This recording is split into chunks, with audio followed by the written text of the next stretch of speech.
Y bueno, hemos hablado ya del legado que de alguna manera dejó el expresidente Carlos Saúl Menem y también dejó un desastre económico en la República Argentina con desocupación, empresas privatizadas a precios irracionales y bueno, una Argentina que fue de alguna manera devastada por lo que se conoció como el plan de convertibilidad o el 1 a 1. Estamos con Julián Sicari y Flor Barragán para hablar precisamente de la economía que dejó la gestión del expresidente Carlos Saúl Menem. ¿Cómo estás, Julián? ¿Qué ¿Todo tal? bien? Muy bien, muchas gracias. Bueno, ¿no? Hemos hablado, aquellos que van a despedirlo, se podría decir que es el inicio de la grieta, ¿no? De alguna manera, lo que dejó el expresidente Menem, con muchas críticas para su plan económico. Sí, sí, sin duda.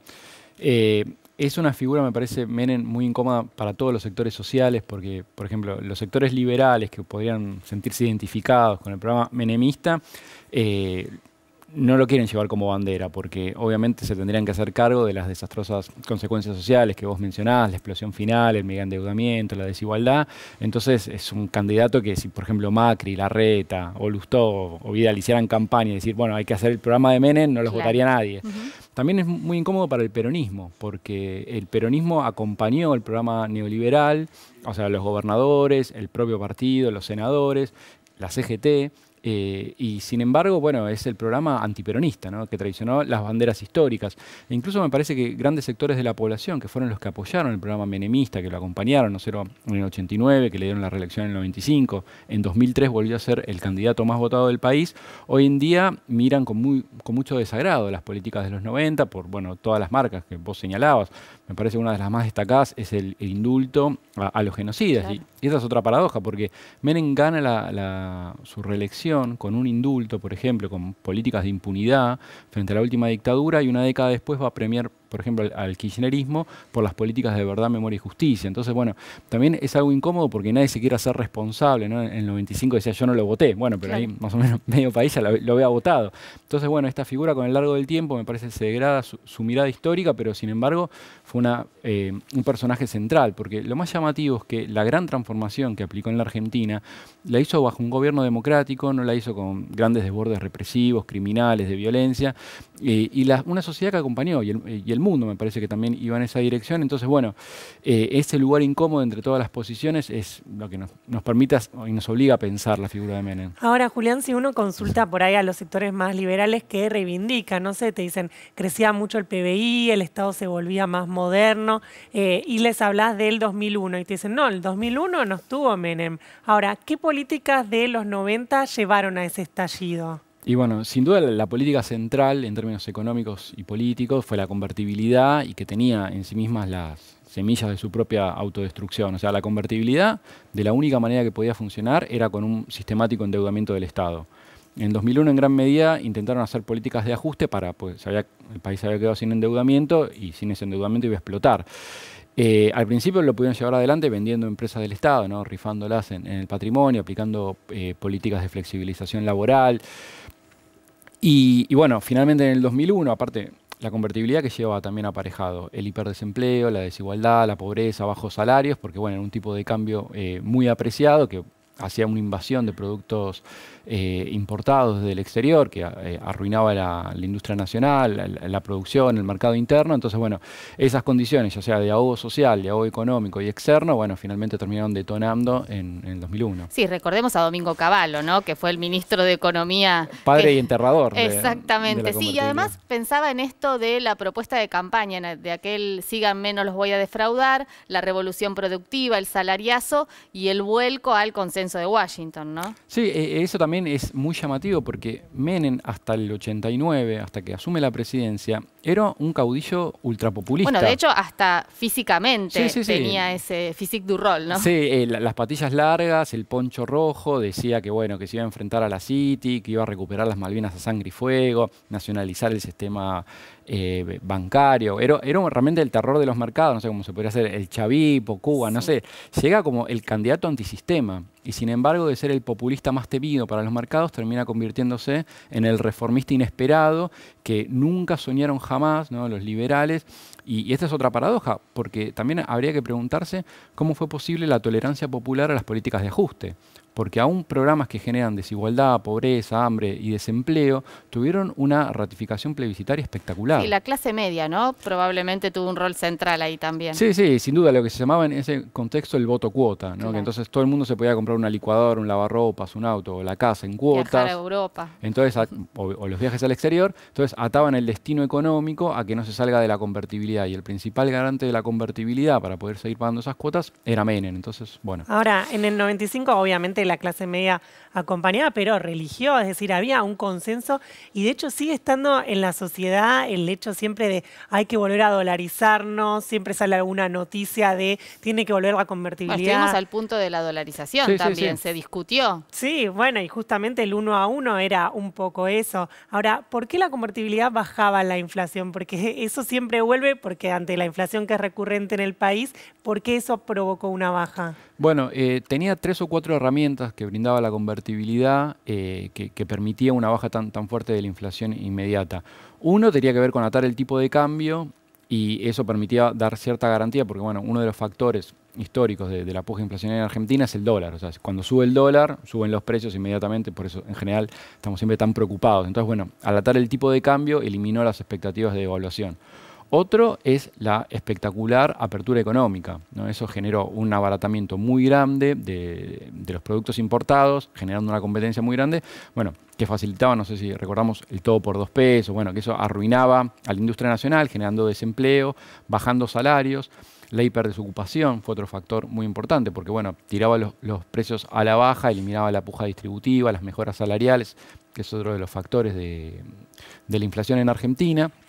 Otro de los elementos que también es muy importante, bueno, no solo al principio los aumentos de productividad, y me parece otro fundamental es la apreciación cambiaria. Era un tipo de cambio muy bajo, bueno, esto es por ahí más complicado de explicar en la tele técnicamente, pero generaba una desigualdad cambiaria muy fuerte en contra del país, ¿no? Pensemos lo siguiente, cuando se devalúa el tipo de cambio, se encarecen las importaciones. Cuando se aprecia, se abaratan. Claro. Entonces, una apreciación cambiaria tan fuerte las abarataba todavía más, aparte de la apertura. Entonces, bueno, eso generaba un disciplinamiento muy fuerte del sector en la dinámica de precios argentina. Entonces, bueno, eso liquidó la inflación. Flor te preguntaba cuánto de lo que gestionó Menem contribuyó para el estallido del 2001. ¿Cuánto de lo que gestionó Menem contribuye a que hoy tengamos un 50% de argentinos bajo la línea de pobreza, más de un 50%? Sí, muchísimo. La verdad que ese tipo de política de los 90, bueno, la precarización laboral, la flexibilización, la desigualdad, el aumento del endeudamiento, sin duda, la concentración económica, las políticas en favor de los sectores concentrados, las privatizaciones, ¿no? Que es un factor central que El genera... ramal que para, ramal que cierra, sí, ¿no? Los trenes. Ayer se hizo muy famoso en las redes una foto de la diferencia de cómo estaba el sistema ferroviario hasta la llegada de Menem y después. Bueno, esto es fundamental porque nosotros vivimos en un país muy grande, que debería ser federal. Bueno, eso arruinó a miles de economías regionales, a pueblos pequeños que terminaron desapareciendo. Eso aumenta las desigualdades, la segregación. Acompañar, me parece que el menemismo terminó asentando unas condiciones de pauperización social muy altas, acostumbrarnos a esas condiciones de vida, y una suerte que Menem, al haber liquidado la hiper y haber también liquidado a la corporación militar como actor político, se presentó frente a la sociedad como un general que ganó la guerra y que no se discuten los métodos. Eso generó un apaciguamiento de la movilización social, incluso por ahí la complicidad de la CGT o de los principales sindicatos del país que pasivamente aceptaron el programa de reformas, concediendo realmente unas condiciones donde se entregó las banderas de la lucha social, de la movilidad, de las mejoras en las condiciones de vida de la población, y bueno, que han adormecido durante años, permearon. Pensemos que, por ejemplo, el principal actor que se enfrentó a las políticas de los 90 en ese contexto eran los sectores piqueteros.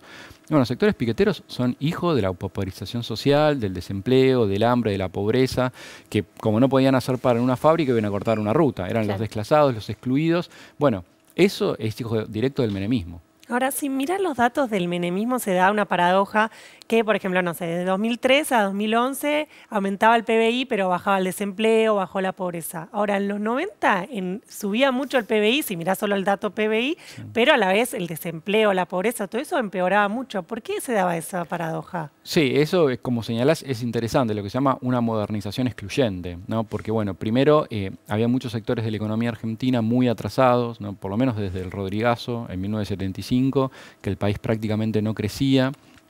Entonces fue posible una modernización muy grande, inversiones que permitieron actualizar y modernizar y hacer que sea estos sectores, acompañaron los precios internacionales muchísimo a la economía argentina.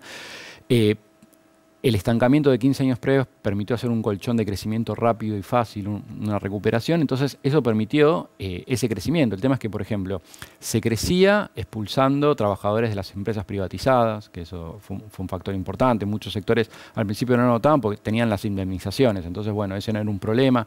En Argentina, por lo menos durante el siglo XX, no fue un problema la desocupación, entonces nadie entendía ese fenómeno hasta que finalmente terminó deviniendo algo permanente. También otro de los elementos centrales, bueno, poner en marcha el crédito, todo el aparato de consumo, las cuotas, bueno, eso permitió cierta dinamización al principio de la economía, entonces, bueno, parecía que efectivamente Menem terminaba de garantizar la democracia, el crecimiento, la inestabilidad y las instituciones, entonces decía, bueno, realmente es el tipo que llega, aparte del cambio, que no lo mencionamos, el cambio de las condiciones internacionales. Argentina históricamente se había intentado contrabalancear la influencia norteamericana en el continente, en una suerte de oposición, incluso el peronismo, ¿no? Históricamente fue la bestia negra contra Estados Unidos y terminó volviéndose el principal aliado, el alineamiento automático, como se lo llamaba en ese momento, donde era incuestionable los pedidos con Estados Unidos o con las grandes potencias o la sumisión directa con las políticas del FMI. Bueno, todo ese tipo de cosas fueron caldeando, al principio se mostraron muy exitosas, ¿no? Que el boom de Cavallo como la gran promesa económica, ¿no? Todo el liberalismo y los sectores más concentrados que dijeron que por primera vez podían llevar a cabo su programa de ajuste y de exclusión bajo vías democráticas y con ratificaciones, algo que nunca pudieron haber soñado, ¿no? Que esos sectores que obtenían por ahí el poder económico, pero no la legitimación electoral, que siempre el peronismo era el contrapeso, si quiere, popular y político de esos sectores. Bueno, mágicamente el peronismo sin resistencia y sin lucha se entregó a esos sectores. Julián, muchísimas gracias. No, por favor, un gusto. Nosotros seguimos